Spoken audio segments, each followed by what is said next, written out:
महशर में आस लेके गुनहगार आएंगे। तड़प कर कह दे सुभान अल्लाह। महशर में आस लेके गुनहगार आएंगे, बख्शिश के वास्ते शहे अबरार आएंगे।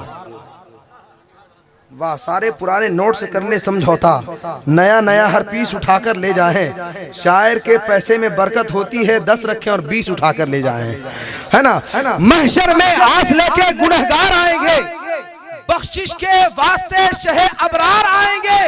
और मरने का खौफ दिल से हमारे निकल गया, जब से सुना है कब्र में सरकार आएंगे। मरने का खौफ दिल से हमारे निकल गया, जब से सुना है कब्र में सरकार आएंगे। जब से सुना है कब्र में सरकार आएंगे। मरने का खौफ दिल से हमारे निकल गया, जब से सुना है कब्र में सरकार आएंगे।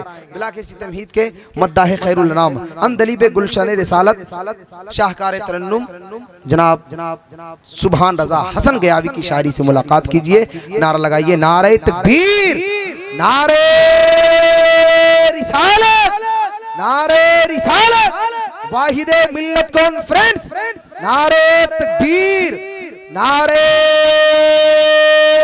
रिसालत।